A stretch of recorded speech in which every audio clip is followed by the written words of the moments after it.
Cool. I need to get one. We are live at the sold out. Well, we didn't 187th. 187th already. It's crazy. How are we all, gentlemen? Welcome to Gaming Tavern. Gentlemen, how are you? Wunderbar. Great. Roaring energy there. Gray, you good? Yeah, I'm doing really good. I'll be better once I get my new laptop, and then I won't have to deal with all this shenanigans anymore. I'll be better when I get back to playing a certain game that we may or may not have just been discussing. Have you regaled the lads of what you've gone for with the laptop? Well, no, they don't even know I was getting one. Well, don't have us waiting. Fucking hell, sitting here like a store dog. It's I spent about 900 on it's one of the Dell Gaming G series laptops. Okay, so, taking a punt on one of those. I need CPUs. I need GPUs. I'll go bring it up. You go. Whee! Guess the game. Anybody? All right, let's guess that game. Let's guess that game, shall we? As we like to do each and every Sunday at 8 p.m. For the main Gaming Tavern podcast. We like to play Guess the Game. You can go to Guess the Game. You can join in. You can join our Discord. You can play along with us. We had some fresh faces in there recently. What number are we on now? I can't see on top of this. Like 1086. Okay, so we got some plenty to catch up on if you've not played it before. It's lots of fun each and every day. 6 pictures, gradually gets easier. Get a few clues. As you begrudgingly said, they missed a chance not to do 1080 snowboarding. They did miss a chance to not do 1080. Although I'm pretty sure they've already done 1080 way back when. But, second best snowboarding game of all time. I don't know. Snowboard kids, I'd probably give it to you. SSX is far superior. Oh, no. I was hoping you were going to say SSX tricky. That's good. Anyway, this is clearly not SSX tricky. Let me make it full screen so I can actually see a little bit. It's like a shit Need for Speed now. It could very well be some sort of racer, but it's like a low res version of GTA.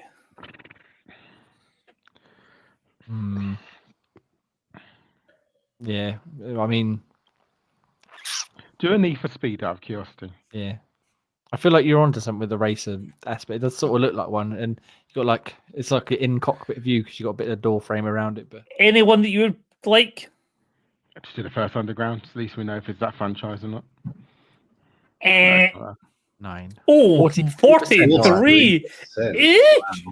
We're into some fucking top tier categories here. We are into some. Oh my god. Payday. You watched that fucking cheap Payday at 43%. Well, the third one was dreadful, so that's got to play with Jamie though. So, although the third one apparently was quite dreadful in comparison to the second one, certainly. But anyway, it's it's not Payday. It's way too fucking. It could be. I don't know how well it was received. Like the Scarface game that they did. Mafia. Like a GTA. Well, they did Mafia, but I'm sure they did a Scarface the game as well, didn't they? I don't know how well that reviewed. Nope. Mafia? Mafia was better than 47. Yeah, that's true. It was. Yeah, because it had like multiple games in it. But that's the only thing I can think of. But that's why I went down the Scarface route instead rather than Mafia. But LMA Manager, fucking hell. Fucking what a shout. What a game that is. Dragon's Dogma? No. It's too highly rated. Outrageous. Firing all over the place. Hello. I have not got a scuba. Skip. I have no idea. Yeah, no, this has got nothing. Oh, a Wii U. Oh, Wii U. Red Steel. I don't know. Damn. I mean, Red Steel. No, Red Steel was a Wii game. Well, Red Steel 2 maybe was a Wii game. What was the first one? The first. Oh, it's Wii U, isn't it? Yeah. What was the first kind of that shooter thing they did for the Wii? It was really shit. Well, it was not Red Steel. Red Steel was one, and there was it's a hack and slash for somebody with a lot of Japanese tattoos. Oh, what was the one that came out? That came out right at the beginning of the Wii cycle. Was there a Yakuza game that was a Wii game? Not where you get a rocket launcher. I think. Well, maybe. Well, I do find that like, oh no, I seen the action part. I was going to say, why is it hack and slash and the last picture was an RPG? Who's hacking and slashing with an RPG? Or just that looks like something like Square Enix, that layout of the arm. But I'm trying to think of like a Square game that's on the Wii U. That's like Kingdom Hearts, but not quite like that. I don't remember Kingdom Hearts having rocket launchers. I don't even. That is true. Sora just blasting fuck at you, somebody. Fuck you, Sephiroth. Are we going to get this? Did anybody even have a Wii U? Of course it did. Fucking horrendous. I do not have a Wii U. I didn't have a Wii. I had a Wii. I'm sure it will become clear, but yeah, I can't think right now. Skip. What the fuck? 2015, so 10 years ago. This is going to be one of the first ones in a while that we haven't collectively got in the podcast. That's because Jay was the only one that had the console. Yeah. And I this certainly is didn't true. have this game.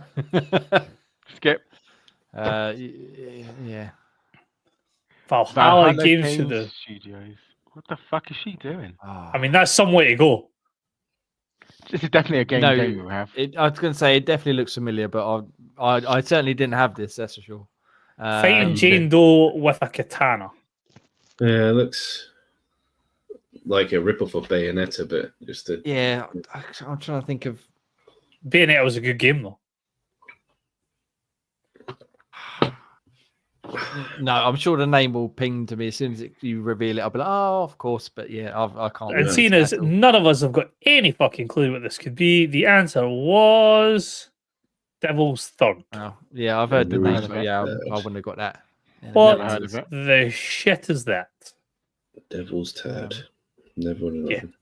Yeah, Nope, I know the name, but no. So, first time listeners to the podcast, normally we're not that shit. Normally, That game looks shit. So that Yes, was it does. that was a curveball. Did anybody try? I don't know if it was yesterday or the day before.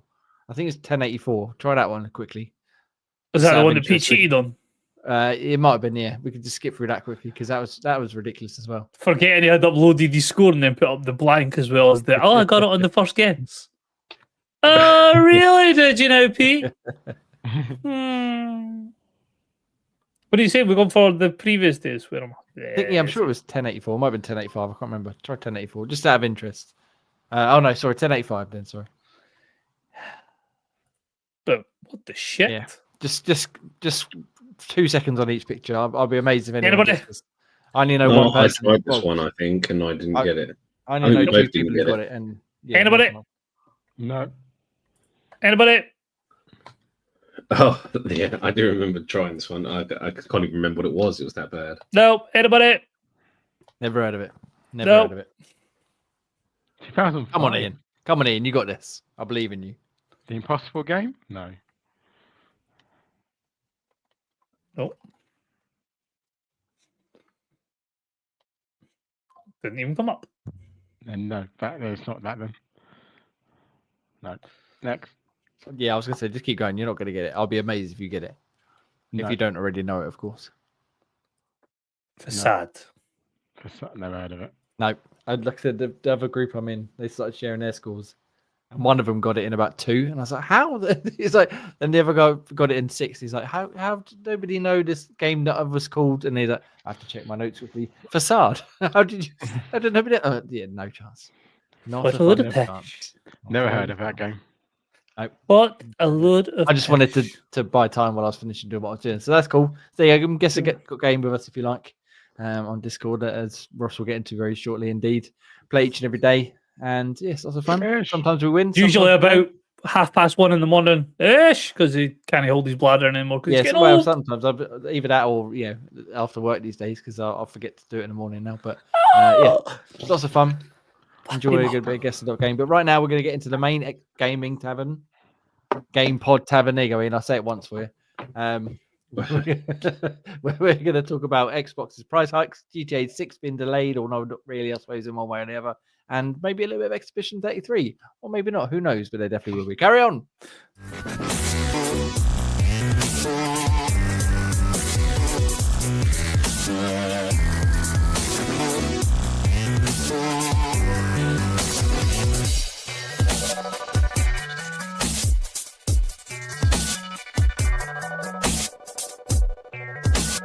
Hello,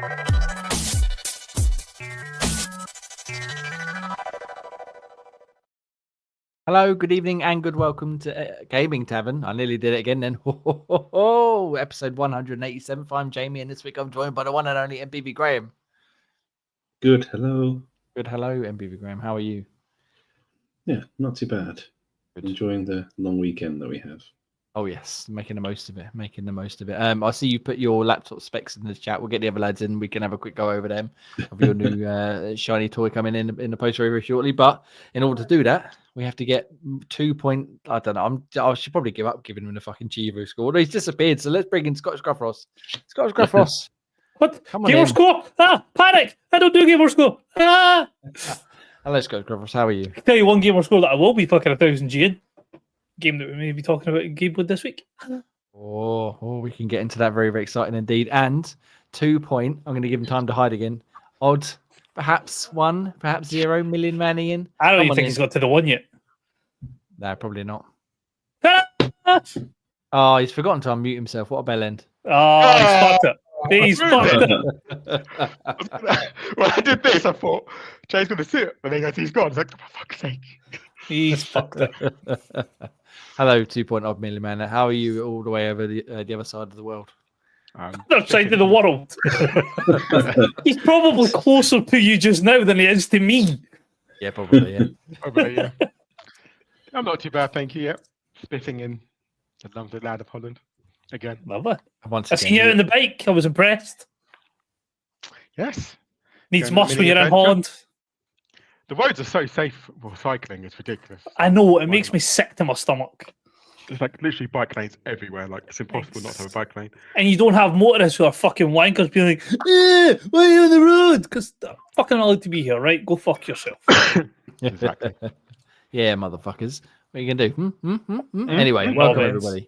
Welcome. We are Gaming Tavern, episode 187. As we said, which called each and every Sunday 8 p.m. on youtube.com/gaming tavern UK. I will get that one right every time almost. But before we move on to games we've been playing, etc., and the news, Graham, as we discussed in the pre-show, you're getting yourself a new laptop. Tell us all about it. What you're getting. You can play all your wonderful video games, including The Last of Us Part 1 and 2 on. Well, let's not go that far. You can get Pornhub in high res. Hello! Well, it is got a good, decent resolution screen for a change, so that's possible at least. But yeah, I'll try using it for better things first. But yeah, the one I'm getting is a Dell G15 5530, which it's going to run up to 165 hertz, and so it's a decent enough frame rate. So yeah, I just wanted to invest in a decent laptop for a change.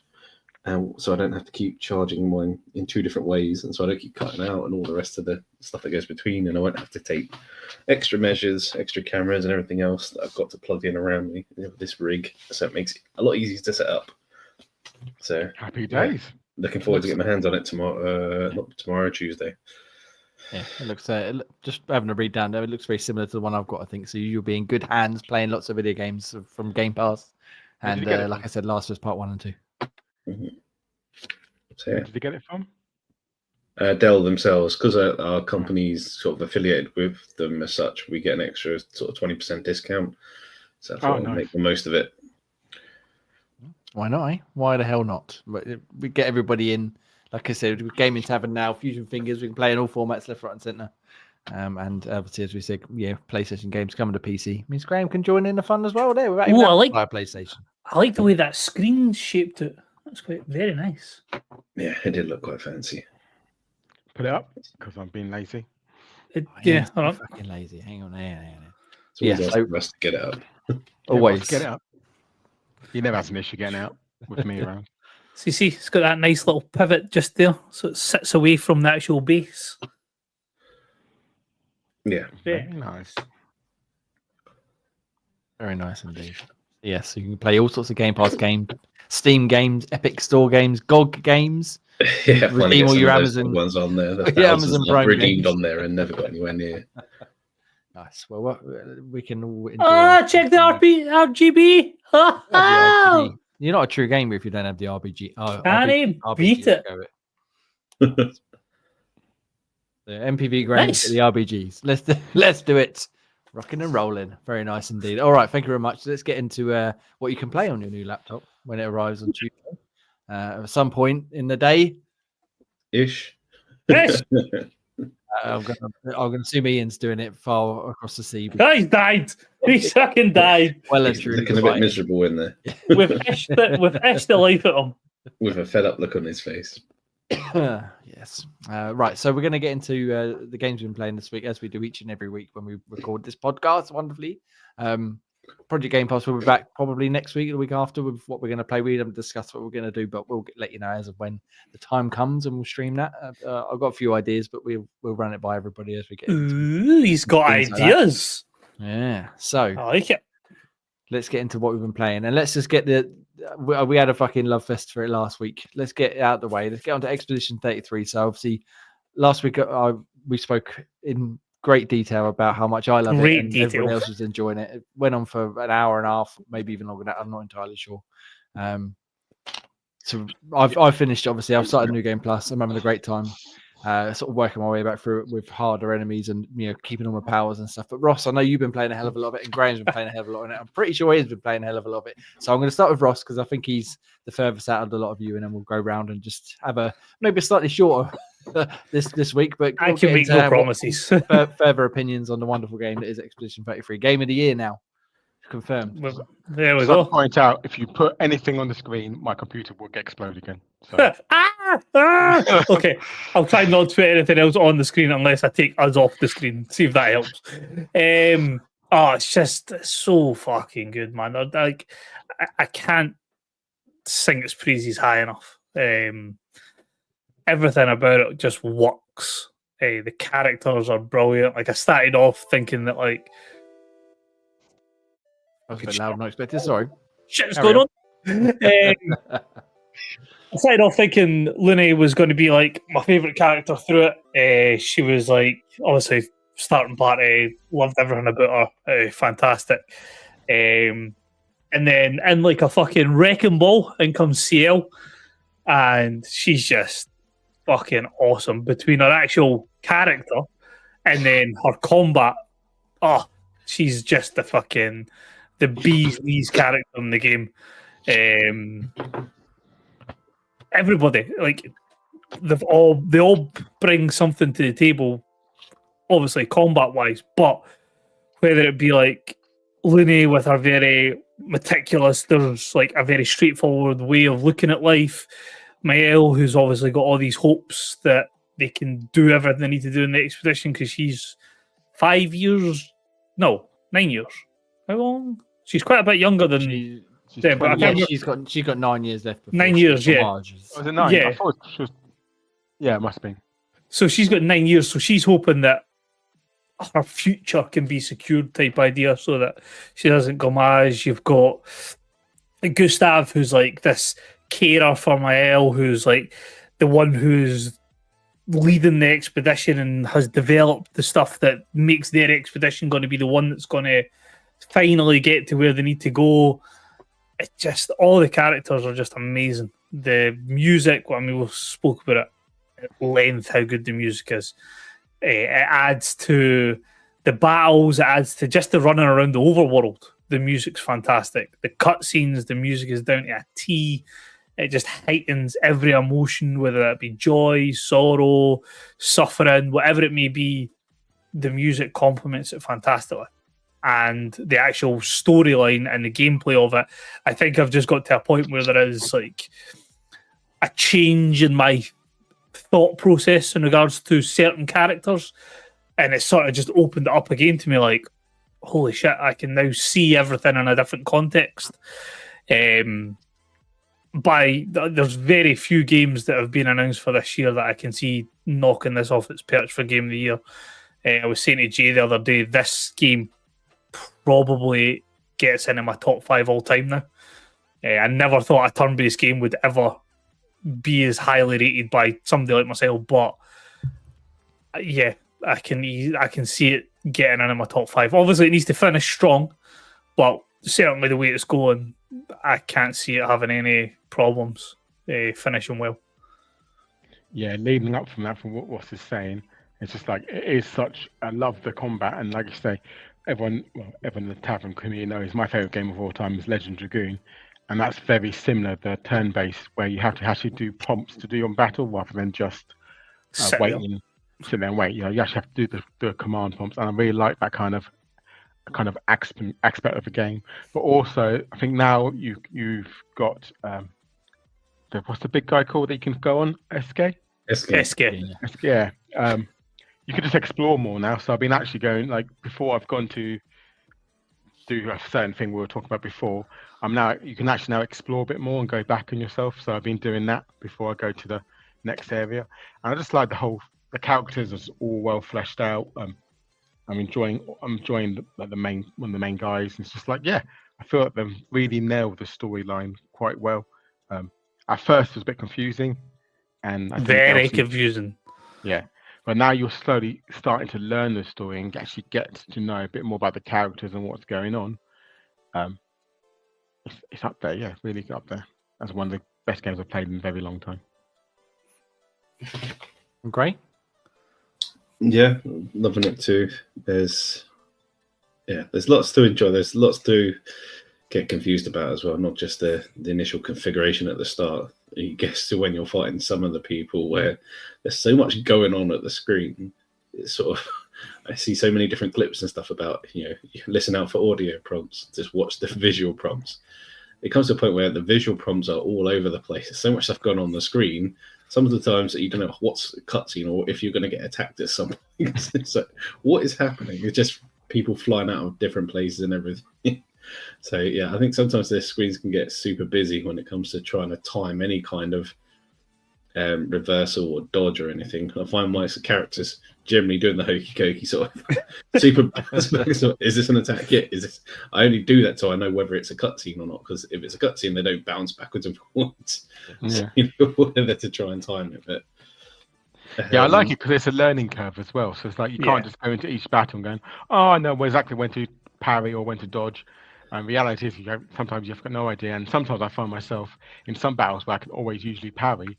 Some attacks I have to dodge because I can't get the parry timing right. Yeah, there's certain ones where it's like a numerous hit combo. I won't say any numbers because I know Ian gets offended. But it's like a hit combo. But it's like a numerous hit combo, and you're like, so say it's no double digits, but say it's like a bigger amount, 6-7 hits. The first 3 maybe all have the same spacing, so you're like, aha, parry, parry, parry, and you've got that done. And then like the next 2 is like bang bang, and you're like, fuck, I got hit with both of them. Holy shit. So then your next parry, you're like ready to be really quick here. And then like you see the sword or the axe or whatever it may be goes up, and it's like,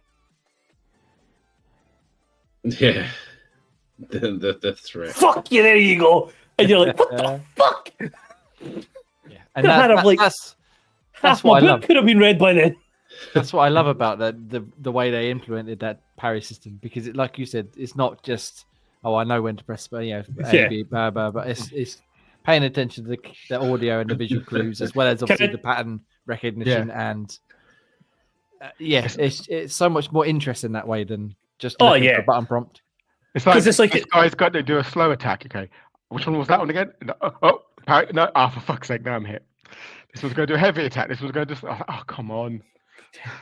I mean, there's some bosses, like, there's not so much bosses, but there's some mob enemies where, like, they're super easy to telegraph, and you're just like, that. You're getting hit.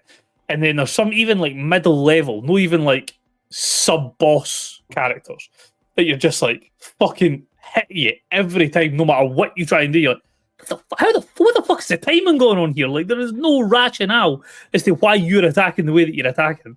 And then some of the other ones where it doesn't matter come hell or high water. I mean, you could have studied the audio prompts, the visual prompts. They just don't do what you expect them to do. There was one of the bosses at XJ, like, I just could not get past them. And it was fucking pissing me off so much. And I'm like, this is the only guy who has given me any real bother that made me like bring in the backups up until that point. And I'm like, what the fuck? I just could not work out this guy's timing whatsoever. But it made the actual fight more enjoyable because I then had to, like, before I went into the fight, I was like, right, let's look at my squad. What am I doing wrong here? And because the characters can all cover nearly every base, so like they can all have an attack that does something to do with fire or something to do with ice, or you can set it up so that you bolster a character that will then have a fire attack, so that then that weakens them for somebody who maybe doesn't have a fire attack. It makes you go into each, like, every time you die for a battle, you're like, right, let's look at my squad, let's see what was effective, what can I add in skills or pictos to give that character something else that can hit harder, so that when they are doing damage, even though it might not be as much as somebody who specializes in that damage type, they can still give something to the party. And it's just so incredible. I never thought I would be sitting here 3 weeks after first talking about it, still waxing lyrically about it. And I feel like we're going to be talking about it a long time, because I want to get back to Grey, but I started my New Game Plus run a few days ago. Did you fight the Mime and Lumiere? I fought the Mime and Lumiere, beat him, and then I fought the second Mime you find, which the first time I went through it, he absolutely wiped the floor. I mean, that's what I said last week. I was like, nope, not coming. I'll fuck you. I'll not bother. I was the same. I went back to him on my New Game Plus, and part of the New Game Plus is obviously you get all your powers and your pictos and stuff carried over, but all of the enemies are scaled up as well. So what would have been a level 5 enemy is now a level 25 enemy, for example. And fighting him, I beat him, but it took me, honestly, the best part of half an hour, because it was just parrying and parrying and parrying. And I said to Gray, I think the most amount of damage I did to him was about 4,000 per hit, whereas my characters have got this unlocked ability where I can do basically unlimited damage. As hard as I can hit. And it was like you were saying last week, was just like the tiniest chunks of his health bar every single round I got to attack. So I had to parry. I had to fucking try and combo my moves, fire and getting the abilities where if they're on fire, then someone else's attacks are powered up and stuff like that. And yeah, it took fucking ages. I finally beat him. Like I said, I didn't give up. I was like, I'm fucking having you this time, you shitbag. Fucking fell back in his chair. Yeah. After that, I did turn it off because it was really late, and I was like, I'm too tired. But I'm not giving up now. I'm fucking done. I'm not giving up now. One of the things that blows my mind the most about the fact is, like, I say that I think it was what Ian had shat the bed, but I do really want to 1000G this game. I want to do every possible thing that can be done on it. The only thing that is making me go is one of the achievements is hit level 99. And I'm like, that's going to be interesting. I'm only level 40, 42 just now. Like a collectible one as well. I don't mind collectible ones because they're easy. You just look up a guide to do something like that. But this hitting level 99 is like, that's for as early as I am in New Game Plus, I think most of my party is level between 55 and 60 now.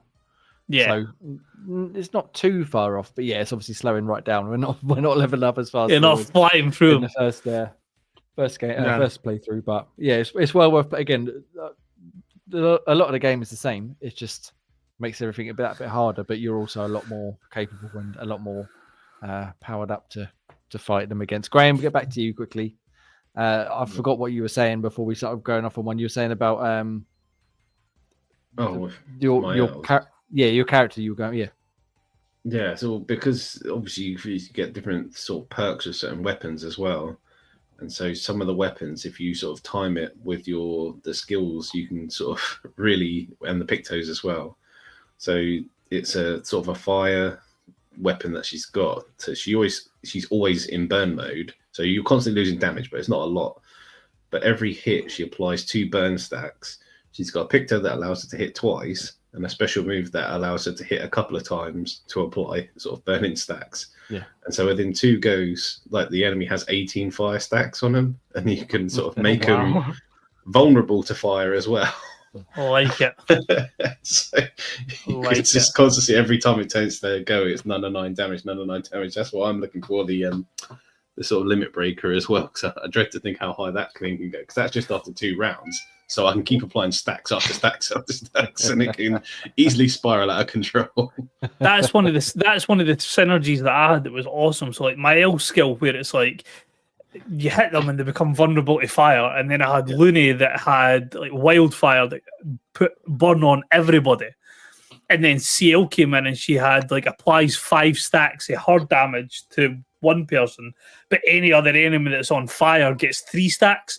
So between the fire and the stacks that CL does, everybody was marked. And it was just like, I'm in danger. Because you just fucking melted them the next time you came round. And just the added effect of it as well. Once the weapon gets to 1120, burns actually does some healing instead of hurting. So even the only negative can start becoming a positive. I like it. That's. I think I've got one. I think it's CL's weapon I've got, and CL's weapon basically does the same. Like every stack of foretel that I put on, I get like 5% health back. It's just like, this is fucking brilliant. CL never dies because every time she hits you, you get healing back. So 5%, as you say, doing like 10,000 damage on one thing, you're like, well, that's most of my health back. It's fantastic. I think I've just unlocked that move for her, and I've also unlocked one for Mael. I think it was that, like you said, Gray. I think every enemy that's burning or whatever, when you hit them, everybody gets a bit of health back, or some sort of variation on that. And I haven't properly gone in and redid all their powers and stuff, but yeah, it's just gonna. That'll be an invincible loop. Yeah, I didn't even delve too deep into what you're saying, like stacking the different powers. I played that game a little bit, but I kind of just that was it. I didn't go too hardcore into it, but yeah, something like that. I think it's definitely gonna be necessary in New Game Plus, and it's just one option because we've all got our characters set up different as we spoke about last week, and it's just. My mind is blown. I know this isn't the first game to do this sort of thing, but my mind is blown at just how open and how varied it can be between just the 4 of us, let alone the 1 million+ people who've bought it and played it as well. And that's like you say, like our squads are all different. None of us have got the same squad. No, like I say, my Versa character, he's basically, if you do a free aim, it always gets burned, but then it's always about him. It's all about base attacks. So any base attack does defenseless and also doubles damage. So anytime I'm hitting, I'm just doing base attacks, and he's just plowing from. Obviously, he only gets about 6,000-7,000, but he does it defenseless. So the next and a mark. So the next person who attacks him, no. Yeah. So it's like he's doing all the background work to get to the next person to just cleave and take out. My Luna character with her free aim, with her weapon, is like.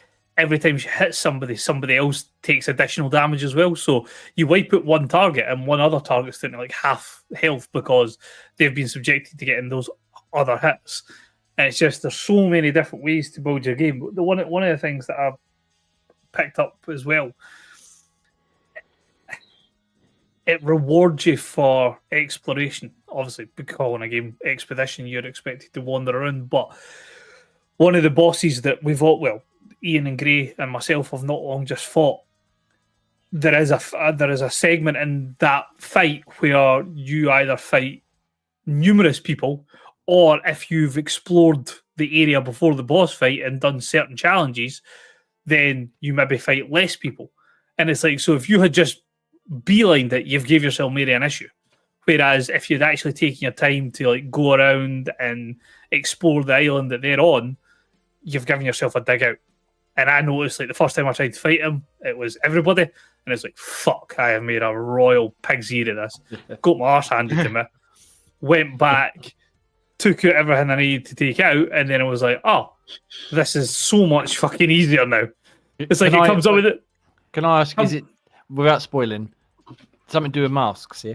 Yes. Yeah, okay, yeah. I didn't go straight to the enemy. I did all the masks. I wiped them all out first, and then I was like, I'm assuming it's made it easier, but I didn't intentionally mean to go to the main character because obviously it has the same trigger mechanic. Like it goes to like the boom, and then like it changes to black and white, and then boom, and then you come back and you go, I thought, all right, am I heading the right way here? I don't know if I'm heading the right way. So like I came back, went a wee bit further, and it did the whole boom, boom, boom. I thought, all right, that's fine. If everywhere's doing that, it must be fine to go and explore it. And then I went to explore it, and it was like, came up with the fucking boss's name at the top. I was like, whoops. Mistakes were made.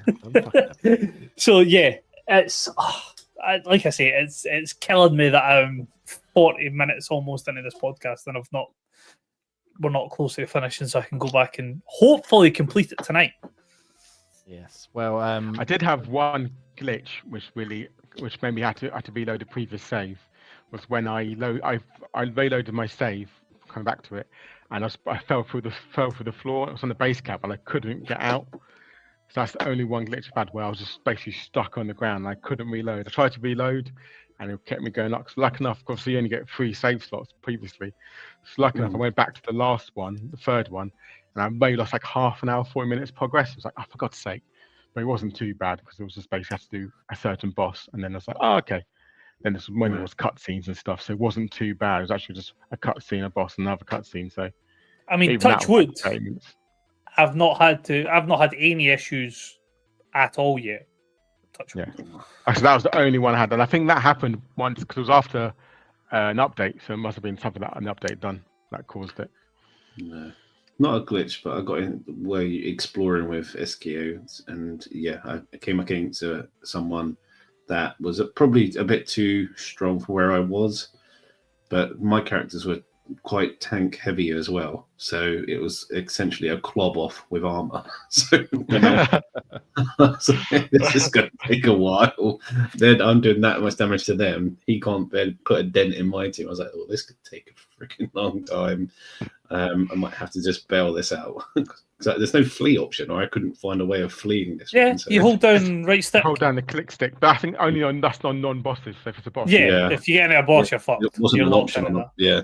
Well, it was like a semi-boss thing that I just Mini found. boss, yeah. Yeah, mini bosses and side bosses you can't, but normal matches you can. Yeah, 'Cause this was unbeknownst- before the stacks things, I might have a chance now, but before that, it's, Unbeknownst to me, I didn't know you had reserves. So like, I got down to like one character and went, no, run away. I'm too scared. I don't want everybody to die. So then now that I'm aware of that, it makes me less inclined to run away like a little bitch. yeah. Like I said, It's well annoying made. that I didn't win against a Patank. One of those turds ran away. Oh, I hate them. Fucking hate them. Turns, scumbag. I got all of them except for one that I came across, and Yeah. it was the last one I found, and I could not fucking damage him enough before he'd run away. I was like, Yeah. motherfucker. Yeah. But chasing them down was quite fun though. Getting them into Yeah. the little area where you got where So you make get him to run actually around capture in them. circles for ages. Yeah. Yeah. So yeah, there's lots of stuff to explore and find. Lots of fun, little battles with some regular fodder, some excellent fucking really hard battles later on, and then obviously, like you guys were saying, the big bosses. And that the first big boss you come up against, I can't remember their name now, but it's like the floating ghost type, like wood witch type thing. The first time I fought them on my first run, they wiped me out fucking 3 or 4 times before I managed to beat them. This time, fucking absolutely, I was steamrolled. I was like, no, you got no chance. Anyway, Went down in about 2 minutes. I was like, yeah, you fucking into some fucking payback, motherfucker.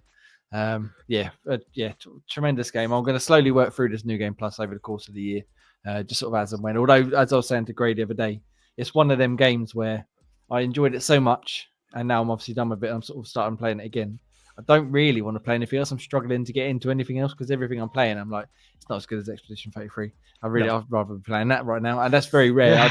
It's very few games, especially in as I've been older. Very few games have grabbed me like that, where I'd rather go back and play it again than play something new. So yeah, it's definitely going to be an all-timer. I'm not sure where it'll be in my list, but it's definitely going to be up there somewhere. I think when all is said and done. I think it's tremendous. You can go watch my video review on YouTube now if you like to.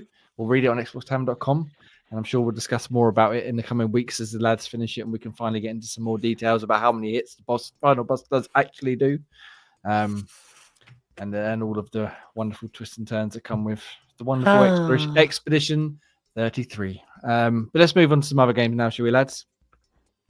I've not been playing anything else. I haven't played anything else And, either. I was going to say, there's not really very many other games, is there? All right, I'll talk about the one I was going to talk about last week because, again, it's no Expedition 33, but it's a fairly middling game. A game called Steel Seed.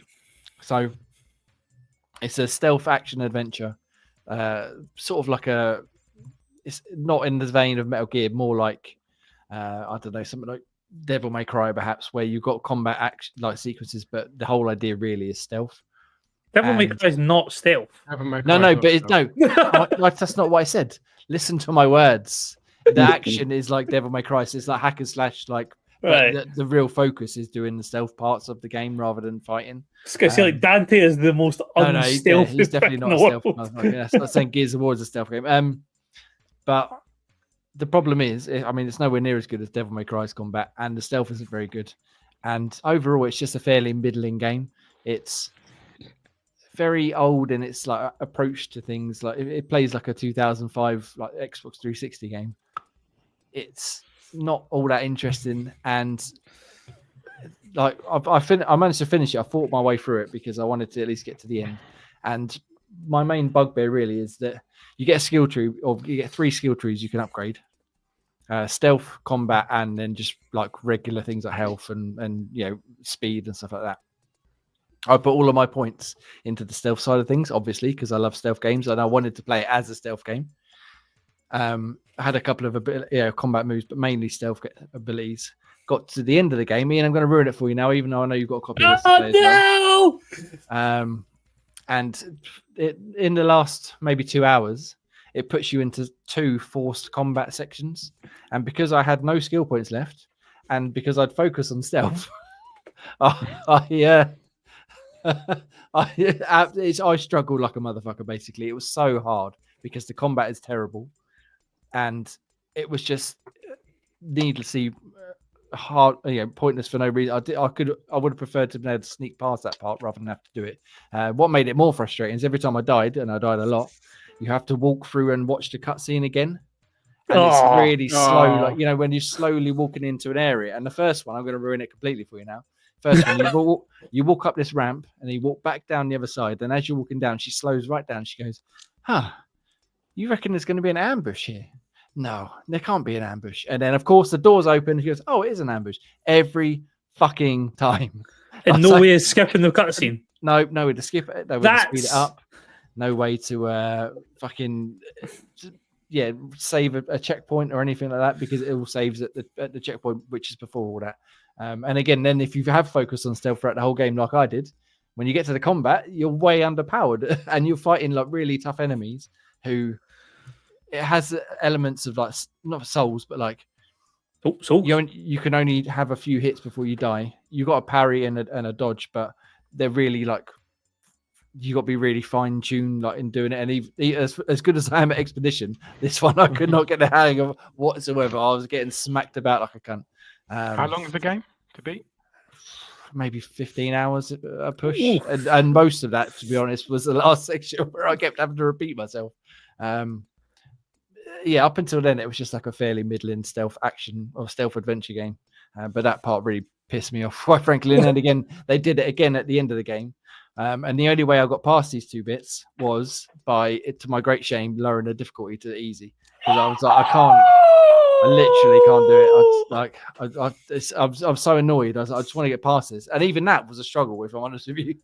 Blasphemous. I still only just about made it. I was like, fucking hell. Old man Jay playing on easy. This is dreadful. So yeah, the rest of it, like I said, fairly middling. It's fine if you want to give it a go, I suppose, but I wouldn't. So what you're saying there, Jay, is if you want to play a game where you have to parry and dodge in and have the ability to skip cutscenes, play Expedition 33. Expedition 33, that's certainly... Cool. Again, would I have liked it more if I hadn't just played Expedition 33? Who knows? Maybe, but probably not a lot. Because, it's just... It comes from the people who made Close to the Sun. I don't know if any of you played that game. It's I quite like that your one. ability to subjectively look at games. Yeah, it missed the mark completely for me, unfortunately. Well, I was quite looking forward to playing it, but... No, it's just not very good. So, Ian, good luck. Have fun playing it. Let me know you get on with it. Right. And Graham, you're the only other one with something different here. Economics, is that it? Oh, he's muted. He's muted. Oh, no. Yeah, economics, because it's based off gnomes. So, and that pun is probably as bad as good as it gets. Another Expedition 33 casualty. Cool. Yeah, fantastic. It's just an unfortunate one because it's an isometric kind of tactical game based off like kind of hexagon spots, and you have to maintain both food and wood as you sort of go down into a mine. So basically, the idea is you have to conquer an area. So the first bit's like I said, caverns, and you've got these gnomes that as they go down, they have to sort of forage for food and wood. And wood helps you sort of build more gnomes, and food keeps you alive as you go down. But at the end of each round, there's bats that fly around and steal some of the food. So you have to maintain more food than what the bats steal. Otherwise, it's that basically expedition's kind of over. You have to start back from the start again. And basically, it's that roguelike kind of thing that you get a bit further each time, get a bit further each time. And I've got to a point where you have to not only beat the whole thing once, you have to beat it 3 times. I've done it twice, and I got to the 3rd time, and it's because it's randomly generated. Every time you go down, there's like you can pick different routes, and each one you go into is a completely different, randomly generated, and it's just pure luck whether you get a piece of land that benefits you, because you got gnomes that do different things. You've got like a normal woodcutting gnome. You've got a gnome that can sort of dig through trees. You've got a boomerang that can hit 2 different sets of food, like chickens. It can hit 2 different tiles if they're next to each other. Or you've got a ninja who can hit both the trees and kill food for food. And so you have to play kind of tactfully. And then even if you fail, the whole point of the roguelike bit is all the things you've progressed and all the wood you've collected, it comes back with you up to the top. And then you can buy upgrades. So it gives you more chance of getting a bit further for the next bit. But I've hit a wall early on, and I still haven't got it out of the first area. You can clearly see there's other zones. You can clearly see others in the upgrade area that you can get to. But no matter what I do, I can't get to the very bottom because it's just too hard. You can't maintain it all the way to the bottom. I've bought every upgrade possible.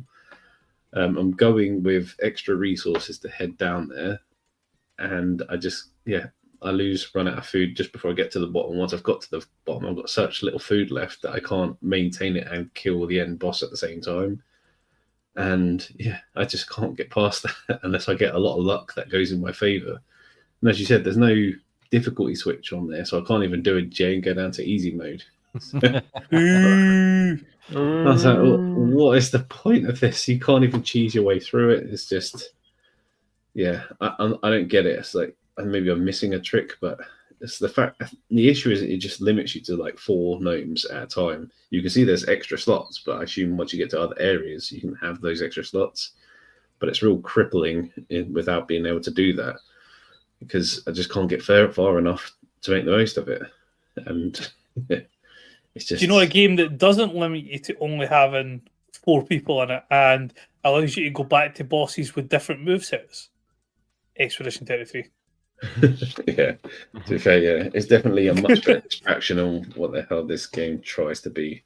It just, they've made it too difficult to sort of get past the first area, so you have to be a real hardcore fan and get a lot of luck to be able to progress to the next area. But for casuals or just normal people, it's just, you're never going to see the other area unless you bid it, and you'll get bored before you do it. It's only so many times you go down that same fucking mine fighting the same enemies, and just if you get one bad spell of luck, and then that's it. Most of your resources are just fucked. You can't do anything anymore. So I've tried it numerous times, and I just can't get to the bottom of it to do it. So that's as far as it's going to get. And I can't even cheese my way through it just for the review's sake to see what the other area is like, because I can't get for the life of me. I wanted to try and do it, but it's just not allowing me to do it. It's frustrating when you're playing a game, like, even if you're not necessarily enjoying it, like Steel Seed and Economic, like you just want to see more of it and see if it will pick up. But you're like, I can't. I just can't. So I mean, I'm not going to keep playing the same thing and praying that I can get a bit of luck on my side. It's not how games should work. Yeah. It should be, I'm maximizing my skill potential. I can get the best gnomes I can get out there. I've got all the preparations out there, extra resources. Yes, they should know it. I can't still can't. with a cat in your face. No, that can have like It's a little attention seeker. If you're only listening, you're missing out. Graham's giving the old rubbing the cat in his face. I thought once was a one-off, though. He seems to sense every time I'm on this now. He wants to come and say hello. Hey, attention! Wants to be a shining star. Welcome. And because I'm not giving him attention, he starts shredding up the fucking tablecloth. Get off it. Now he's eating it. Right. Well, while we're on the subject of games that we're doing terribly at, that we want to play more, we can't have. I've got one more game very quickly I can talk about. Nano Apostle. Shame. and I decided I thought I'd pick it up because it's like like a bullet hell boss rush game. I forget the name of the game they said inspired it, but it's like really fast combat, like top down, 2-dimensional, small arenas, big boss, you fighting. I can't get past the first fucking fight. I couldn't even get past the fucking tutorial. That's how fucking much I suck at this. Apparently, it's so hard. It's so hard. It's ridiculous. I've tried for about an hour and a half, and I managed to get to the first boss fight. Is 2 stages. I got to the second stage maybe 3 times, and I got about halfway through it once. And every other time, I just absolutely wiped the floor with. And I'm either not good enough, or I don't really care enough to be good enough. So I've just binned it off. I can't. You're always good enough, Jay. You're always good enough for us. I'll just go play Expedition 33 instead. I think It's one of those. We need to put it into its own little territory. They're like the Room 101. That goes into driver syndrome, where the notorious fucking driver lost the tutorial bit to actually play. See, it's like playing that as a Wayne. What the fuck, man? I was never going to complete that tutorial in the month of Sundays. I was I was like 9 or something. I had fucking no chance I was completing that. If any of you youngers haven't never played Driver on the PS1, just find a copy, download it. I don't care where you get it from. You know, the thing is, they'll look at the notes at the side of the screen and like, it's still a good game. I do things like that all the time. Yeah, you might do things like that all the time. If I'm playing fucking Forza, I can do all of them. Problem is, try to do it on fucking Driver when you're in a fucking car park and you have no space to maneuver. Or let's just pull out a J-turn. Nope. Yeah, I was going to say, I think it was the J-turn, the one that stitched everyone, especially me. Like, how the fuck do I do this? What are you as on fast about? as you can go backwards and then fucking left hand down, handbrake. Oh, there's a pillar. Get smashed straight into the Hit wall. the pillar, that's it, done. Yeah. It was a good game, like Ian said. Once fucking you got past great. the tutorial, I really enjoyed the first Driver, like the mechanics of it and all that. I'd like to play it again, but that tutorial can get in the fucking bin. If I play it again, I'll be finding a copy or a save that I can skip it. Just start playing the first I want mission. to start playing it. Yeah, stretching for the point, but those what those games are. Driver syndrome, where it's so tedious that you just can't get past it to even enjoy the game. You're just like, nah, I'm done. No, thank you. Not anymore. I think I'm going to keep cracking at Nano Apostle every now and then, but I think the problem with that sort of game is it's one you have to dedicate to learn. And if I just play it like half hour, a couple of times a week, I'm never going to learn. Back in the day, there wasn't as much competition. People got to understand now. You've got to put in a way for people to cheese their way through to even enjoy the game. Because there's going to be some people that just aren't good at it, and all you're doing is cutting those people out. Yeah, and again, it is exactly the kind of game I like. Maybe I've just not been in the right frame of mind, or I've been busy doing other stuff, pay attention to it. But yeah, I thought, I'll give it a go. It looks so good. I just can't fucking do it. Can't do it. So I'm not going to get in the bin. Get in the bin. Get in the bin. Go back to playing Claire. Yeah, let's go back to playing Claire, Obscure Expedition 33. And speaking of playing things that we could be playing, Ian, you got a top 5 for us before we get into the plug. So, load me up. Okay, Yeah, I need A to or B? lose. A or B, Ross? B. I would like you to give me, okay, this is all a bit of fun one, B is, because it's according to Watch Mojo. I want the top five Nintendo characters. What was A, just out of curiosity? What? What was A, just out of curiosity? For another week. I'll okay. tell you that. Yeah, because I can just tell you A and then yeah, good point. According to Watch Mojo, did you say? Yes. Oh, like They Jay's got just a trying to make, website there. yeah, Jay's just trying to make sure he's got the website up in front of him. Okay, all right. Jesus Googling. Yeah, I'm not just going to watch Mojo every day right now quickly, and I'll give my answers in 30 seconds. Ross, hit the pluggles. Hit the pluggers! We are now YouTube partners, so if you would like to show support for the show, you can do so starting at 99p per month, which will give you access to our After Dark shows, custom emojis, and more. You can also find the show on Apple and Spotify podcasts. Any feedback is greatly appreciated. We also have an affiliate link with people over at CD Keys, so if you're looking to pick up the latest games at the best prices, you can also help the show in that way. As you'll notice at the bottom of the screen, we have our handles for all major social networking sites. If you want to challenge the hosts at guessthE.game, join us over in Discord and see how you stack up. And last but by no means least, for the very best gaming apparel, jump over to Insert Coin Clothing and use promo code ICXBT24 for 10% off orders over £50. And back to you, Jay. Thank you very much, Mr. Ross. That's much appreciated. I've got my 5. Is That it- is video there was a- really short. Go on, I've got Grace, 5, but you grace it? if I get 2, I'll be happy. Like 5 top Ray, you got Nintendo. 5? Yeah, I've got 5, but it sounds like there's a trick I'm missing. I'm picking obviously 5. I feel like we're going to be shafted here somehow. But Ian, Yeah, go and repeat the question again. So just so I make sure I've actually got this right, so I've no fucked this. What do you mean? You want to go first or second? No, just repeat the question. tell us the question again, son. Top 10 Nintendo characters. 10? 5? I thought you said 5. Oh, It's a top 5. 5. Sorry, top 5 Nintendo characters. Sorry, that's my fault. I've got 5. We're cool. Right. Yeah, I've Sorry. got 5. Right, Ross, what are your 5, please? Mario, Link, Pikachu, Peach, and Charizard. Pikachu, Peach, Charizard, and Jamie. It shows you who doesn't play Pokemon here because I didn't even consider a Pokemon character. I've got Mario, Link, Samus, Donkey Kong, and What? Bowser. Oh, Mario, Samus. Link, Samus, Donkey Kong and Bowser. I'm a bit of a hybrid. and Graham. Mario, Pikachu, Link, Donkey Kong, Samus. Mario, Pikachu, Link, DK. I didn't even think of Samus and What's the DK. last one? Samus at the end. Samus, yeah. Okay. Fuck. Everyone's got none right because it's like fucking Meta Knight or shit like this. You've missed off part of the title. Happy. Most top Nintendo characters that people want to fuck. Yeah. Smash. Oh, Smash. Hey. I never thought of Smash. What, No, okay. Most of those So- are on Smash. Most of them are on Smash. Most of the characters are on Smash. Actually, all the characters are on Smash. So, number 1 is Mario. Woohoo. No. Oh, he died. Ian, He no, shot a don't bed. die. We'll No, never don't know. leave us in anticipation. That's it. We all drew on 1. We all got 1. Well done. It's one. That's it. We just call it there. Ian has picked the most unopportune time to shit his Dutch Bloody- bed. No, you could have left it at 4 and everyone was like on level points and the 5th one was the final one. Exactly. We're not Oh, just sitting that's there.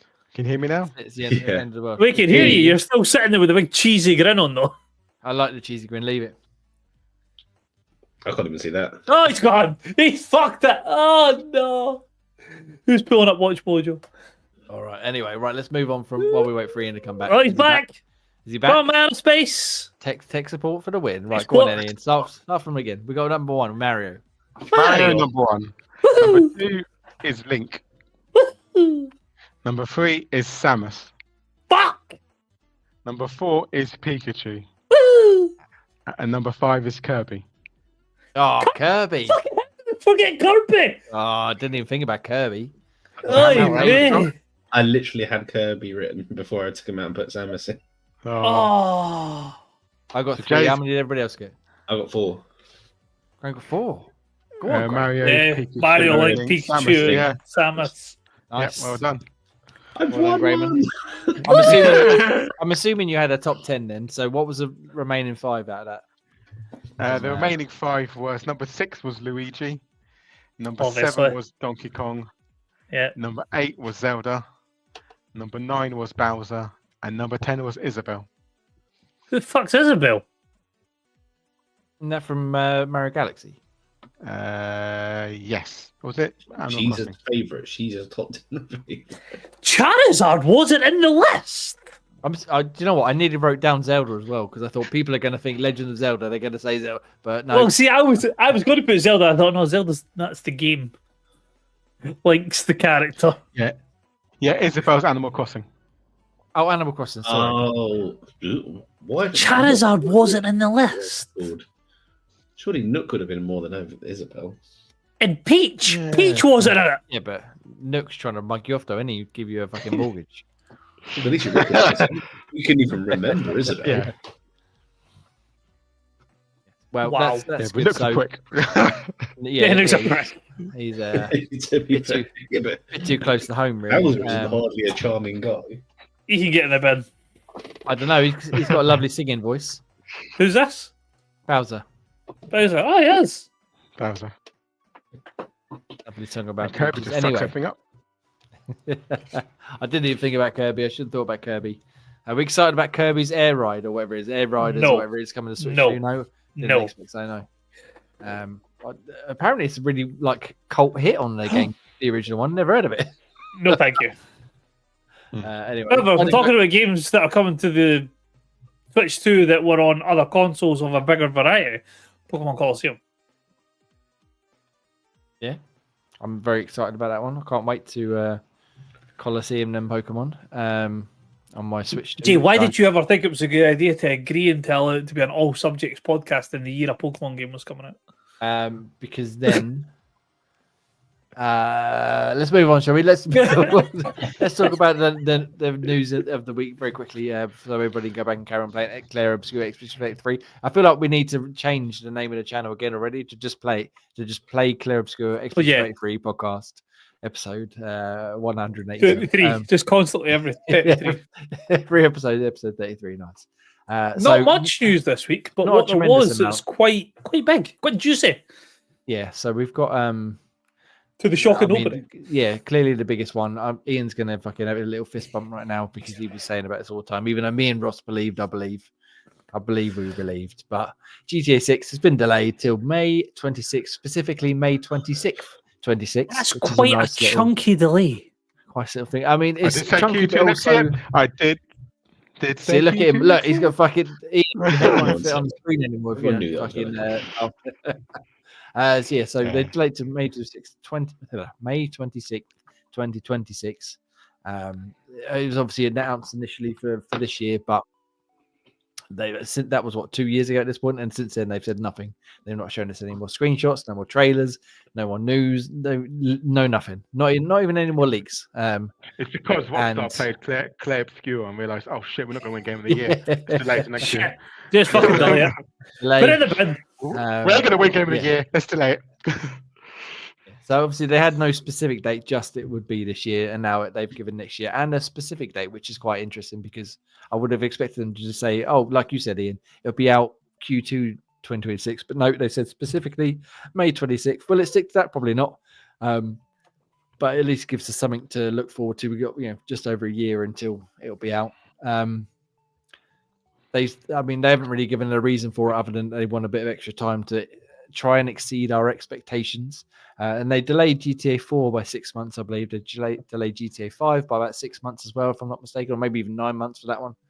So this isn't too out of character for them, but at the same time, it has been 13 years, motherfucker. Or it will have been 13 years since GTA 5. So come on.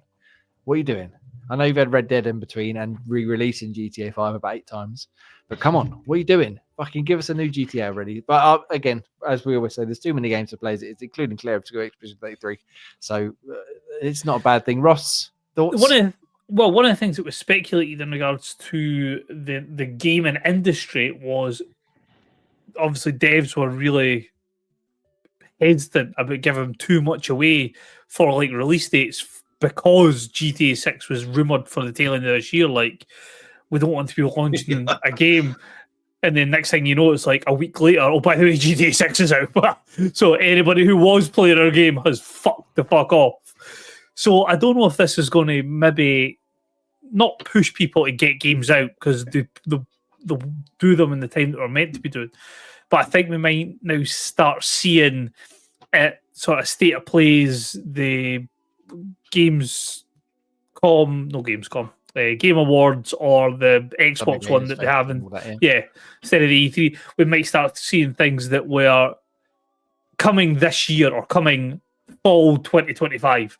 We might now see, right, now that we know that GTA is not coming out, it's September 2025 or August or whatever it may be. This might now allow developers to go, right, we feel comfortable saying this is the game's time frame, this is what we're aiming for, instead of having that shadow of GTA 6 looming at the back of them. It's very clever. It's very clever as well because May is a very quiet month for gaming. Very. Like, if you look, like, having a look at like games that are coming out for this May, obviously, we had we've got Doom coming out, but with the exception of Doom, it's quite a quiet month. Like there's no big bangers coming out this month. So And that's what I mean. So they could literally just say GTA is May, you can't, and then no developer will go, okay, any game that's coming out of May, we'll push it back to July. Yeah, and yeah, fine. That I'll bring out early or bring out June, July time because it's yeah. clever that way. Do it in May, Well, because if you do it in August or like not in August, like October, September, like you're going to be losing the battle. So it's Well, clever that they especially put it out in like May. even people who are who are massive GTA fans, there's still going to be a contingent of them who are also massive EAFC players, for example.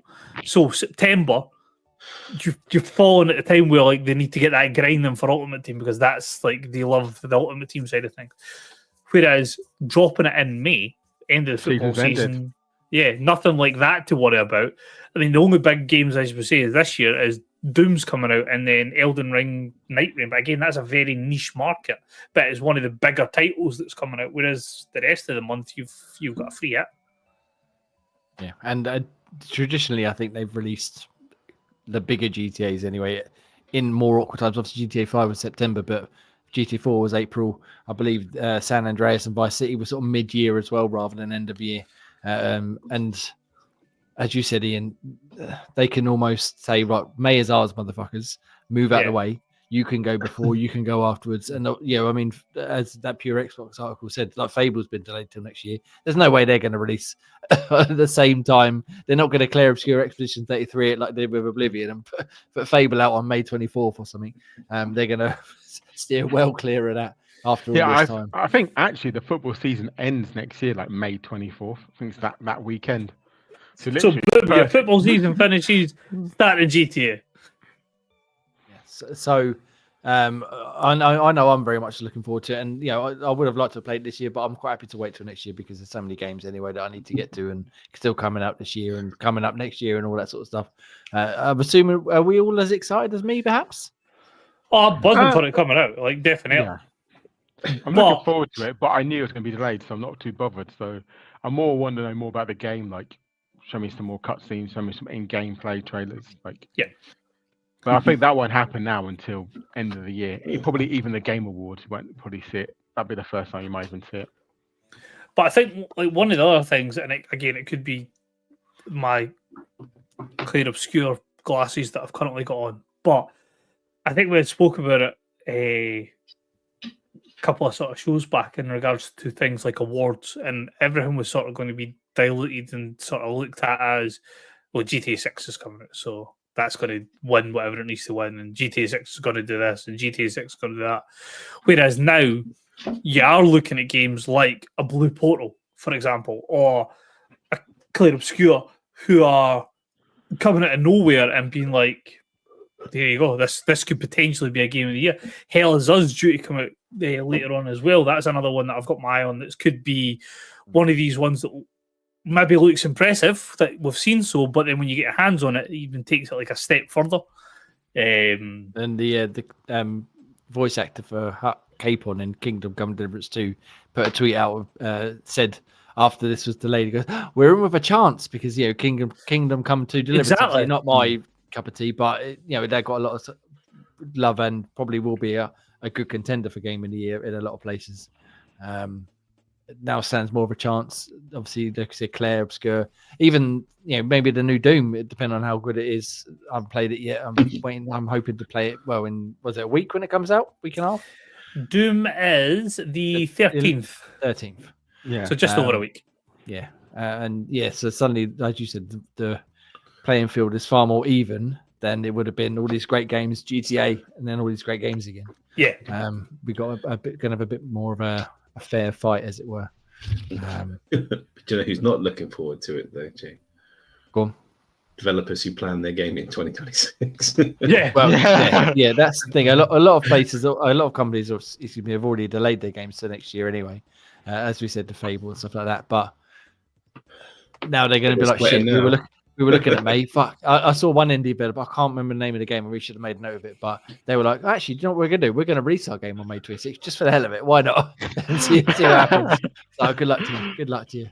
It's not just obviously Ian that foresaw this coming, though. Apparently, a lot of people inside GTA So Rockstar said that they didn't reckon it would be 2025 because Jason Schreier's got a thing here, said that he spoke to some insider employees and they said there's too much work, not enough time, and what appears to be a real desire from management to avoid a brutal crunch. So not rushing it out, basically.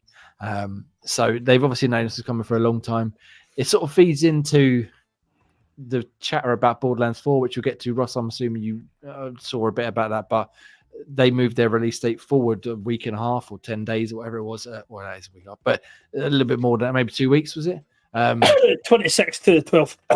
Okay, there we go. So, and a lot of people were speculating that, they've moved it forward 10 days or 2 weeks, whatever, so that they can make room for GTA. And now GTA is coming out about 8 months later. So that was obviously not necessarily anything to do. Well, it wasn't anything to do with it, as Randy Pitchford kept saying, but it would be interesting to see if obviously that's going to come out. Will that now take 2K's end of year, like this is our big game for this year because we haven't got any more GTA, or whether that would always going to slot into a place where it's going to be like, this is more Borderlands, it's good for you, go play Clear Obscure Exclusive 3 because it's a much better game. What do you reckon, Ross? Did you watch Borderlands 4 stuff? I'm a big fan of Clear Obscure, but let's not piss on the fucking Borderlands here. Come on. Of course I watched it. I still don't know how I feel about it. There's a couple of things that the trailer or the gameplay that they put out was a wee bit, things like why does it always boil down to a minimap? Instead of having it's got a compass along the top of the screen, instead of like had that Borderlands 1, but then 2 and 3 and the pre-sequel had like a minimap type idea. It looks good. There's no getting away from it. The style, I've always been a fan of the sort of cel-shaded type idea. Borderlands 3 was good. It stung us a wee bit in regards to stuff that it didn't have that it should have had, especially compared to 2. Like 2 plays worse than 3, but 2 is the better game. So it's just technologically, it's a better game, 3. But it would be nice if they could bring some of 2 back into any Borderlands 4, like your raid bosses for the get-go, different types of legendaries. So you obviously had like your legendaries, and then later on you got your Seraph guns, then you had your Pearlescence, and then as the game sort of was going out, or when it came with its like last update with the sort of Borderlands 2.5 before it went into 3, you had iridescent weapons, whereas Borderlands 3 sort of stopped at legendaries. So there was no real push and to get you to do certain things after a game. Plus, everybody in their dug when it got to the later game just dropped legendaries, and it became a wee bit like, right, no, that's another legendary, great, fantastic. Whereas I think they've said that they've drastically overhauled that, so legendaries become a big thing when they drop. So that plays right into what Borderlands should be. It's a looter shooter, but you get that sense of achievement when you finally get that legendary. Then you're like, yes, fucking my grinding has worked out, and I've got to where I want to be and things like that. So no, I am excited for it. It'll definitely be a day one sort of game for me because big Borderlands fan, but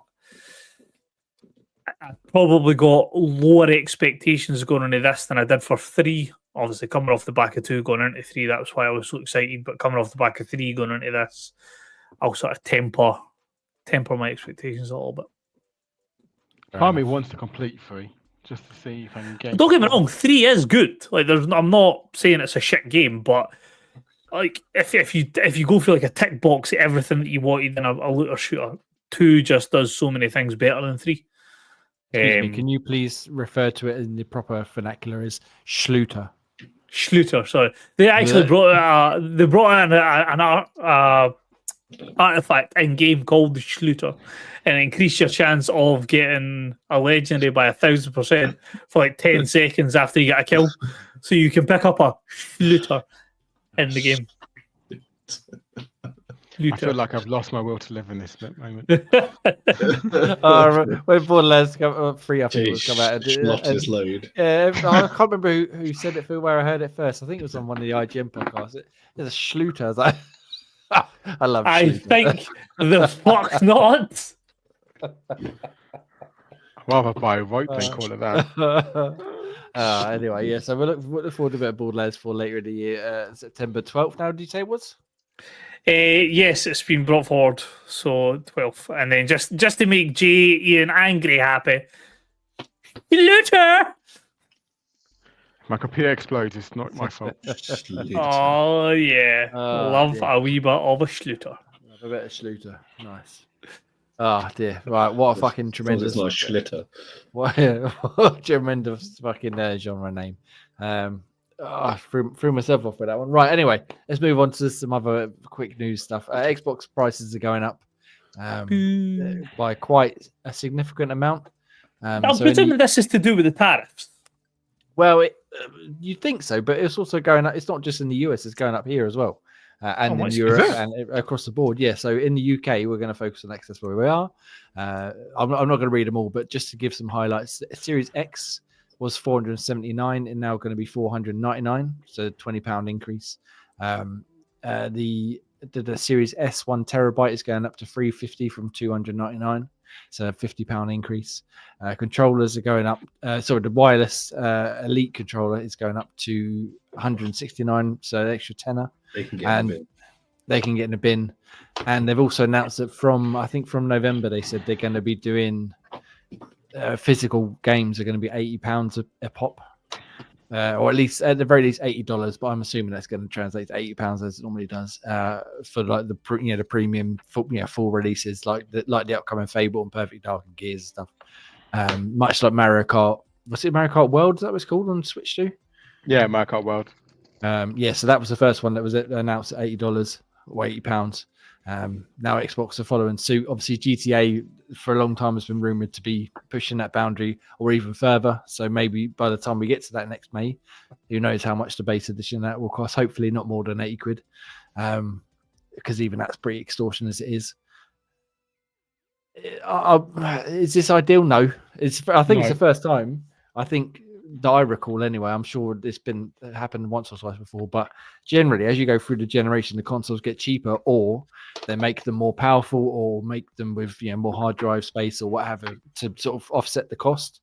Whereas this, they're literally just saying the console you bought yesterday was £400, that's going to be £430. That makes no sense. Well, it makes no sense apart from business. Ross, you got any thoughts on this? It's like mental that in this day and age, and especially when we're in the latter stages of this life span, the consoles that you're now charging so. Like we all got a Series X. Yes.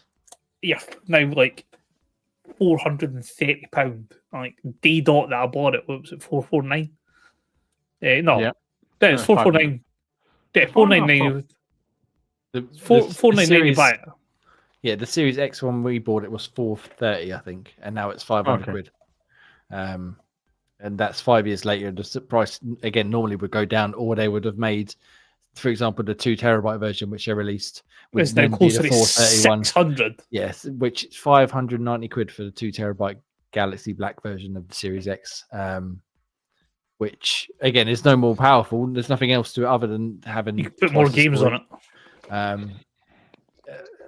It makes me slightly concerned for the rumored handheld. Obviously, we spoke about that. It'd be quite a nice thing to have later this year if they either the Asus one or the third party one or the official one. But if you're charging that for a home console, and you look at things like the Steam Deck and the ROG Ally and stuff, which are already pretty pricey as it is, are we going to be paying £600, £700, £800 for one of these handhelds? I can't see it. I get what you're saying in regards to this. But I can't. They would know that it would just dive, because unless it came out with a completely different feature set than the rest of them, they couldn't put out something that was like my Legion Go was.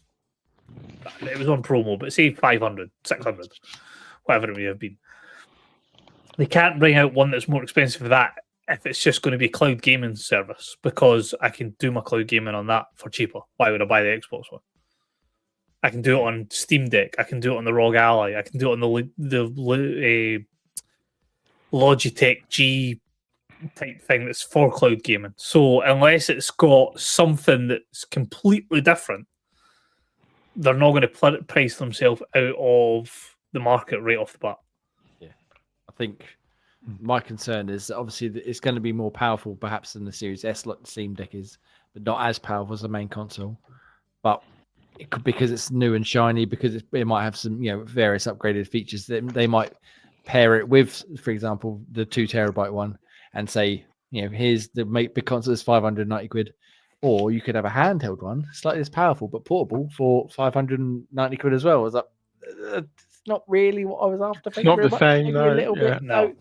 I get the idea, and I guess we'll see what happens. But it does make me slightly concerned it's going to be more expensive than I was hoping for, and slightly harder to justify picking one up as and when it gets revealed and released, because I was debating buying a new console because I feel like mine's on its last legs for some reason. It's not been very well lately, but I don't now. I have to pay even more for it. I'm going to make every fucking last second out of this one I've got right now until it literally explodes into flames, and then I might have to change it. But I mean, they're putting the price up across the board, like you said, Ross. It could be some form of tariff related nonsense, but considering it's happening everywhere, not just the US, they're either spreading out the pain, or they're just being greedy cunts, which is probably the latter. It's going to be the latter, really.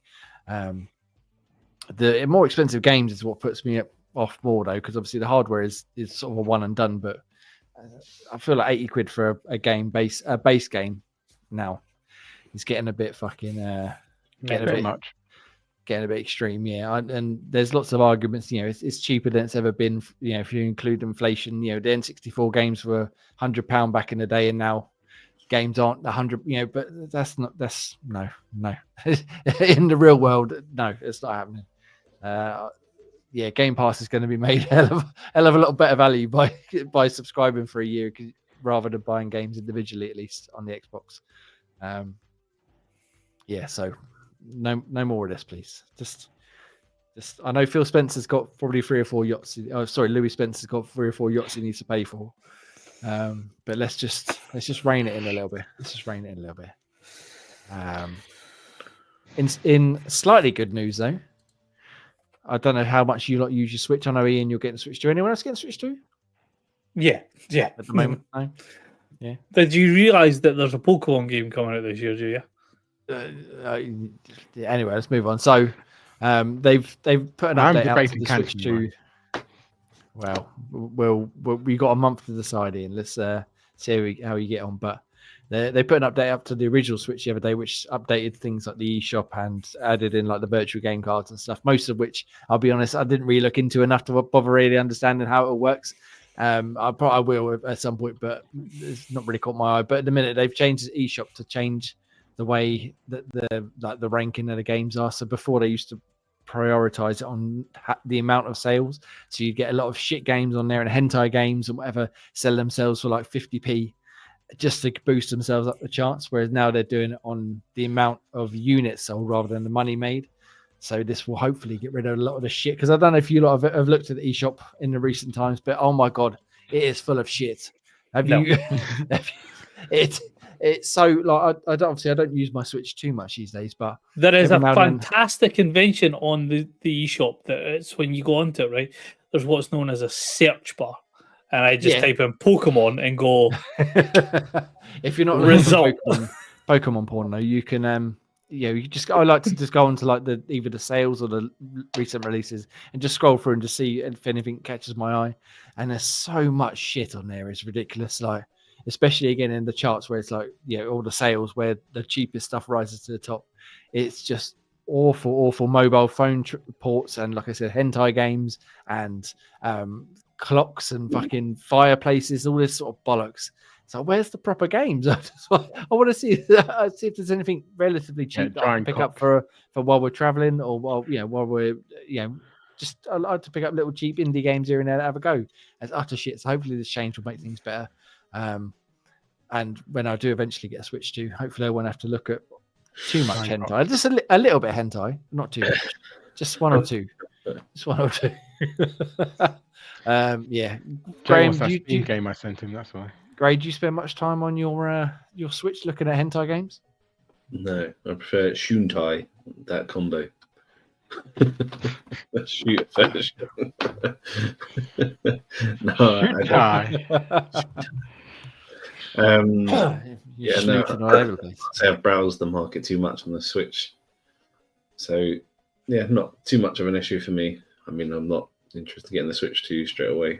I'll let that one suffer itself when that first comes out. But, yeah, no. Well, the market's always been a bit gammy with sort of Nintendo, as is their sort of multiplayer connection as well. If anything needed an overhaul, it was both of those things. Not just their shop, but their multiplaying capacity, since they charge for it as well with that dodgy pass, whatever it was. Yeah, that could do with some serious improvement if they're really going to join the big leagues for Switch 2. Otherwise, it's just going to be that Now little... you can have shitty quality video camera streams while you play your games, Greg. What more could you be excited about? You don't have to have shitty quality. It's only if you buy the stupid piranha parrot. Pay extra for the fucking yeah, camera. don't buy as that well. one. Yeah, just use a normal webcam. Yeah, That's not even trying, are they? yeah, it's a nice idea, but it's also not. It's something I think that will appeal to kids who will use it probably once and then be like, "Nah, it doesn't work very well, shit," and then turn it off and go back to like using their phone to chat. You can use your webcam as well, so it doesn't matter. Just use any webcam. No, it's not that. It's they didn't hide the quality of it, Ian, even using the official proper webcam that they've got releasing, and it looks awful. So Oh yeah, it was. They don't mind. The frame rate was dreadful. Yeah, the frame rate and the resolution, even though they reckon it's 1080p or whatever, it looks fucking dreadful. So In terms of combining, it'd be interesting, but for Nintendo files to sort of watch other people play their kind of games. So they've got some good ideas. I'm interested in the Switch 2, but I'm not going to pick up a launch like Grey. I'm going to wait either until a new Zelda's out or some other game that catches my eye. I'd quite like to play a Donkey Kong game, but I'm not buying a Switch just for that. But who knows? Maybe I should, and because it might be more expensive next year, so it might be better off buying one now and then just sort of biting a bullet now. But yeah, we'll see how we get on with that. And that's really about it. Really, there's not too much else. Wasn't a busy week in the news this week. No. Everyone's playing Clair Obscure, that's why. Everybody's playing Yeah. Clair Obscure, as you should be, because we love a bit of Clair Obscure. I don't know if you covered that yet, but I think the only other thing that I wanted to not even touch on, just to even mention, because I know we were all massive fans of it when it first came out, but Space Marine 2's got a Horde mode, which could be fucking insane. Considering what some of the normal battles are like in that game, if they've got a dedicated Horde mode, that could be interesting. The return I of was- the Rubicon. Again. yes, I was actually thinking about that game the other day because we never did finish the final operation, did we? We did No. 7 of the 8. We've got one Yeah. left to do. We should do it at some point because that would then round that off. But yeah, what a game that was! That was tremendous. That's what I mean. Charian. Good old Charian. Charian. Charian and a Rubicon for the win. Every time I see a can of Rubicon, I can't help but think about it. I found the Rubicon. Yes, what a game! Go play that if you haven't played Space Marine 2. I don't think it's on any subscription service yet, but I'm No. sure it will be at some point. But Unfortunately. yes. Right. Well, I think that's it for the news. That's it for what we've been playing. Let's get into the rounding off of the show so we can all go back and play some Clair Obscure Expedition 33. Yeah, boy. You can find our reviews over on xboxtavern.com. As I said, this used to be Xpod Tavern, but now we are Gaming Tavern. Not too many reviews this week. We've got my Lost Records Bloom and Rage Tape 2 review, which I probably could have spoke about earlier on, but if you like Clair Obscure. you like your choose your own adventure type games like Don't Nod, Life is Strange and Telltale's Walking Dead, stuff like that. It's a good second part to that series. The first episode, which released I think a month before, I found it a bit slow at times, and it didn't really. By the time it ended, it didn't really get to what I was hoping would be revealed in that episode. But the second one is a lot faster paced, a lot shorter, importantly, and a lot more interesting in terms of it pays off a lot of the threads that start off in the first part. So yeah, you obviously have to play both of them, but if you have played the first one, it's a free update to get the second one, and you might as well. Yeah, it's far more enjoyable. I found the second tape, so you can go check that one out. And I think that's about it this week. Again, my Steel Seed review come out week before, and Clair Obscure Expedition 33. I gave her a 10 out of 10. I don't know if I mentioned that. I don't know if you might have got the impression I like that Really? game, but I wouldn't have thought that. yes, you can go check out those 3 reviews up on experttavern.com, as well as the hundreds of others we've got up there right now. You can see Ian's Bleach review sooner. Wink. I told you, Claire wink, Obscure's taking wink. too much of my time. Fucking wink, wink. Yes, and some other reviews coming up soon. We've got in the works, including one which I can't tell you about right now, but I'm looking forward to talking about next week because yeah, we can get into that. Game Pass, PlayStation Plus. Ross, I don't know how you want to deal with this part right now. I'm still working my way into it. Tell me all about things. Well, I will blitz through the Xbox ones because I've not got the PlayStation ones up at the moment, but I will get a list of them when Ian is doing the leaving ones. May 1st, 2 games, Anno 1800. Very much play it on the PC because it is incredibly difficult to play, even on PC. So I can't imagine how it will work on console, but I will have a look at it. Is that like Civ, like the hexagon based? On steroids. Yeah, I've never played it, but I've seen the name. It's incredible, beautiful, absolutely incredible game. One of these games where you can put a couple of $1,000 into it without even breaking a sweat. Anno, ANNO 1800. Yeah, it's been going a long time, and yeah, but like I say, easily a couple of $1,000 into it without even breaking a sweat. But not pick up and play. You need to learn how to get into it. Call of Duty Modern Warfare 2. To console, PC, and cloud, and I'll give a shout out to my mate Graham on this one because he is super hyped for the one that's coming out on May 6th. He played it on PS5. It's Dredge, which will not go down well with anyone in the podcast because 1, it's about boats, and 2, it's about on the water and fishing. Yeah. But it does have more aspects than just that, but he couldn't stop singing its praises. So now that it's in Game Pass, I might actually have a wee nosy at it. Apparently it's very good, but yeah, it's meant to be incredible. Steam reviews are brilliant on it. Like I say, he was incredibly high on it as well. So that's coming to Series X and S. Floor window. Series X and X, PC and cloud. May 8th, we've got Revenge of the Savage Planet, console, PC, and cloud. The big one for the month, Doom: The Dark Ages, on May 15th. So you've got 11 days to wait on that one, unless you can pre-buy it and get the super duper deluxe one that comes early. I don't know. That seems like a very now thing to do with gaming, which is the Series X and S, PC, and cloud. Cubra. We'll go for Cubra. And the Souls of Limbo on May 16th. 2AT on May 28th. And rounding out the month with no confirmed date yet, we have Spray Paint Simulator. A bit of a spray paint, love a bit of every simulator under the sun. It's not going to be as good as Power Wash Simulator, though. No, I don't imagine so. But you never know. It's coming to Game Pass. We'll give it a go. Ian. Hi. Are you ready? I am. Things are leaving Game Pass and PlayStation Plus if you happen to have the list up, but don't worry if you don't, because we're still new to this whole multi-platform thing. Ian, tell me. So things leaving Xbox Game Pass on the 15th, 16th of May. We have Brothers: A Tale of Two Sons, Chants of Senna, Dune: Spice Wars, Haunty, Jurassic World Evolution 2, Planet of Lalana, The Big Con, and the best game on the list, Little Kitty Big City. Outrageous. Planet of Lana is awesome. A tremendous Limbo style game. I'll fight you. No, I tell you what game's good in this. Dune: Spice Wars. I was just you took the words out of my mouth.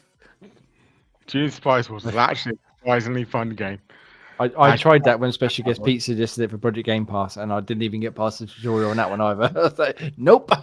I do have the PlayStation Plus games. I am going to offend quite possibly some people on the podcast, but I have it on good word that I am right and you are wrong. So we've got Ark Survival Ascended for PS5 for this month, Warhammer 40,000 Bolt Gun, and also very, very popular game, Balatro has also been coming to PS5 as well. Nice. Balatro can't beat it. Anything leaving PlayStation Plus at all? I don't know how they work it. It's a bigger list, very big list. But yes, I was pleasantly surprised to find out that it is Balatro and not Balatro. is the name of the game. There was a wee interview done with the dev, and he was like, "You keep on saying it's how you said, Balatro. it's not how you said. It's Balatro." Balatro. Well, I just wanted that result. I could argue, I don't care. Yeah. What has two thumbs and doesn't give a fuck? This guy. Yes. Well, anyway, you go play them games wherever you may be. I'm sure at some point we'll work this Nintendo online list in here, but Not a fucking chance. They release one game every 4 years, I think, and most of them are fucking shitty old NES games anyway. So we'll figure that out. Graham, before we move on, but I've almost forgot, but I didn't. Yeah, there is just before you go. Just the reason why we're not doing it on the 20th of May. 22 games are leaving PS Plus. Nice. I don't feel like that's Yeah.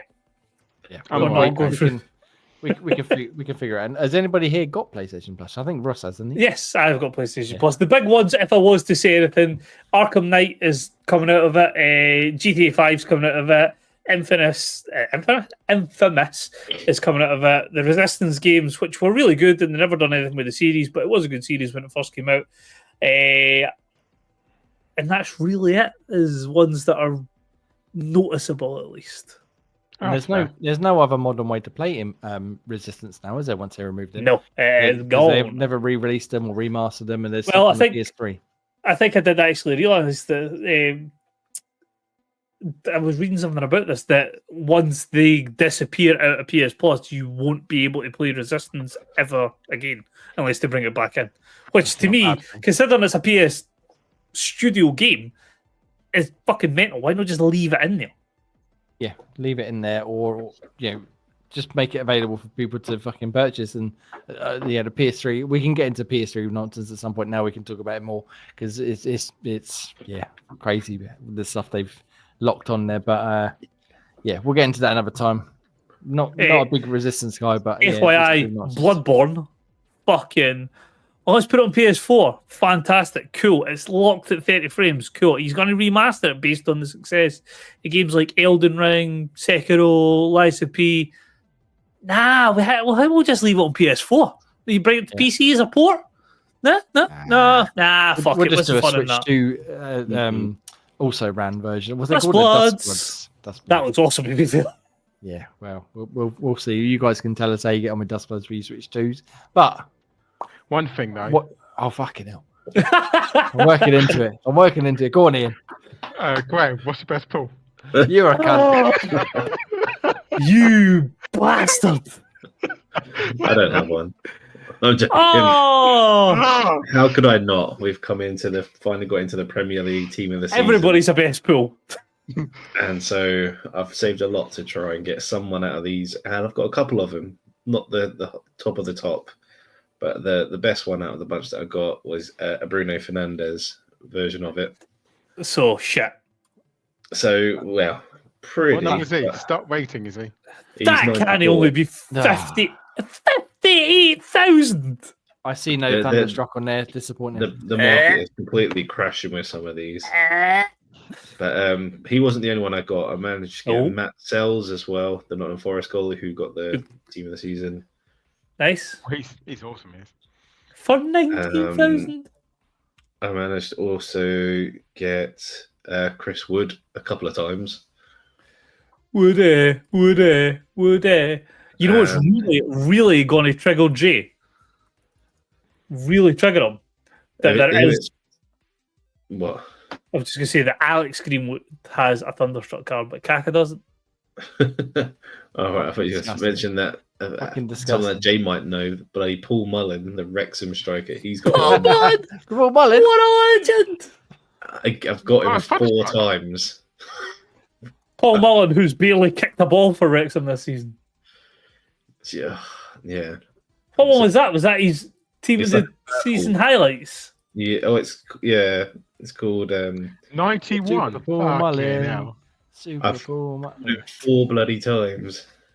So got him a few times. The only other one I got is Anthony Robinson, the Fulham left back. Fulham, mate, yeah. Oh, so he's pretty. Is he still playing for Wrexham? Oh, Paul Mullen. Yeah, he's barely, like I say, he's barely kicked the ball this season. But I haven't watched Welcome to Wrexham for a long time. I don't know. I'm out of the loop. Anton Robinson.